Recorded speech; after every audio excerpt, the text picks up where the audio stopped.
एकीकडे देशात one nation one इलेक्शनचे वारे वाहत आहेत, पण महाराष्ट्रात सध्या चर्चा रंगली आहे ती दुबार मतदानाची।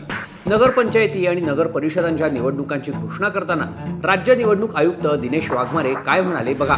राज्य निवडणूक आयोगाने त्यांच्या सिस्टीमवर टूल विकसित केलेला आहे आणि या टूलच्या माध्यमाने प्रत्येक नगर परिषद नगरपंचायतीमधील प्रभागामध्ये संभाव्य दुबार मतदार हे डबल स्टार असे चिन्ह त्याच्या पुढे आलेले आहे।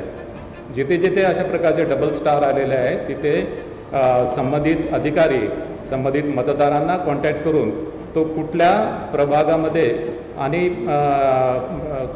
तो कुठल्या मतदान केंद्रामध्ये तो मतदान करेल त्याचं डबल स्टार म्हणून नोंद होईल आणि असा मतदार मतदान केंद्रावर आल्यानंतर त्याच्याकडून एक डिक्लेरेशन घेतलं जाईल की या मतदान केंद्राव्यतिरिक्त इतर मतदान केंद्रामध्ये त्यांनी मतदान केलं नाही किंवा या मतदानानंतर दुसऱ्या मतदान केंद्रावर तो मतदान करणार। याचाच अर्थ दुबार मतदार आहेत हे एक प्रकारे आयुक्तांनी मान्यच केलं, पण निवडणूक आयोगाच्या या आगळ्या वेगळ्या डबल स्टार फॉर्म्युल्यावरून टीका होते।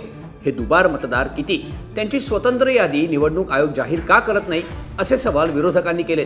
पण एकाच माणसाचं दोन वेगवेगळ्या मतदार याद्यांमध्ये नाव आहे म्हणजे तो दोन ठिकाणी मतदान करू शकतो हे इतकं सोपं आहे का? जोपर्यंत त्याच्या बोटावर शाई आहे तोपर्यंत त्याला दोन वेळा मतदान करणं शक्यच नाही। मतदानावेळी बोटाला लावली जाणारी शाई ही सहसा पुसली जात नाही, मग तरीही दुबार मतदानासारखा चुकीचा प्रकार घडतोच कसा?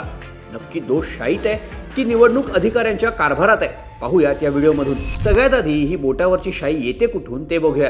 कर्नाटक सरकारच्या अखत्यारीत असलेल्या MPVL म्हणजेच Mysore paints and varnish limited या कंपनीकडून ही मतदानासाठी लागणारी शाई बनवली जाते। 1962च्या निवडणुकीपासून ही जबाबदारी याच कंपनीकडे आहे। Council of scientific and industrial research national physical laboratory म्हणजेच CSIR NPL कडून या शाईसाठीचा फॉर्म्युला तयार करण्यात आलाय।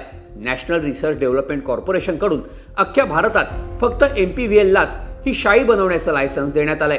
MPVL ची स्थापना 1937 मध्ये म्हैसूरचे महाराज कृष्णराजा वडियार यांनी केली होती। तेव्हा त्या कंपनीचं नाव Mysore lac and paint works limited असं होतं। 1989 मध्ये त्या कंपनीचं नाव बदलून Mysore paints and varnish limited असं करण्यात आलं। फक्त भारतच नाही तर या कंपनीची शाई ही जगातल्या तब्बल 30 देशांमध्ये निवडणुकीच्या वेळी वापरली जाते। या शाईमध्ये सिल्वर नायट्रेटचा वापर केला जातो। सूर्यप्रकाशातील अल्ट्राव्हायोलेट लाईट आणि शरीरातल्या क्षारांमुळे बोटावर ही शाई लावताच सिल्वर क्लोराईड तयार होतं। त्यामुळेच या शाईची खूण बोटावर अनेक दिवस राहते। ही खूण कशानंही पुसता येत नाही असा दावा या कंपनीकडून केला जातो। शाई पुसण्यासाठी कोणतंही केमिकल वापरलं तर बोट भाजण्याची शक्यता असते असंही सांगितलं जातं। आता जे विरोधी पक्ष दुबार मतदानावरून आवाज उठवतायत त्याच विरोधी पक्षातले ज्येष्ठ नेते शरद पवार यांनी 2014च्या लोकसभा निवडणुकीआधी या शाईबद्दल एक विधान केलं होतं। तुमच्या जोखमीवर बोटावरची शाई पुसून टाका असं विधान पवारांनी त्यावेळी केलं होतं। तेव्हा त्यांच्यावर टीका सुद्धा झाली होती।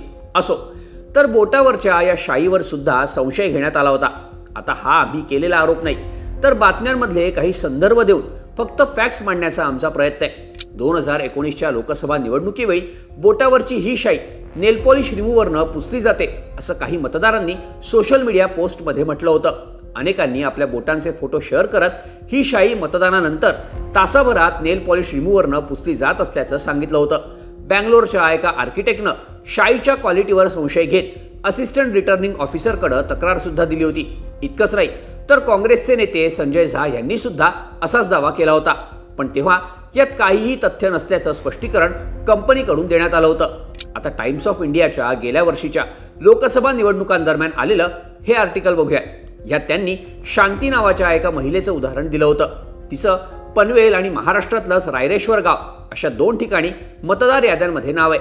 ती सांगते की मतदानाच्या आधी तिच्यासारख्या अनेकांना केसांना भरपूर तेल लावायला सांगितलं जातं। जेव्हा बोटावर शाई लावली जाते तेव्हा सुद्धा आमची बोटं तेलकट असतात। शाई लागल्या लगेचच आम्ही बोट तेल चोपडलेल्या केसावर चोळतो आणि बोटावरची शाई जवळपास निघून जाते असं शांतीचं म्हणणं आहे। आता फक्त शाई पुसल्यानंच दुबार मतदान होतं असं नाही तर असिस्टंट व्होटरच्या नावाखाली सुद्धा हा प्रकार सर्रासपणे सुरू असल्याचं सांगितलं जातं। आता महाराष्ट्रात दुबार मतदान टाळण्यासाठी निवडणूक आयोगानं ही स्टार स्ट्रॅटेजी आणली आहे, पण ती खरंच यशस्वी होईल का हा मोठा प्रश्न आहे। आजकाल पारदर्शकतेसाठी सगळं काही आधार कार्डला लिंक करायला सरकार सांगतं, पण ज्यावर जगातली सगळ्यात मोठी लोकशाही व्यवस्था उभी आहे ते वोटर ID कार्ड आधार कार्डला लिंक करणं सरकारला जड का जातंय, हा प्रश्न दिवसेंदिवस गडद होत जातोय, कदाचित बोटावरच्या त्या शाईपेक्षाही. तुम्हाला या सगळ्याबद्दल काय वाटतं? याबद्दलच्या तुमच्या प्रतिक्रिया कमेंट करा आणि अशाच व्हिडिओजसाठी HBT मराठीच्या यूट्यूब चॅनलला सबस्क्राईब करायला विसरू नका.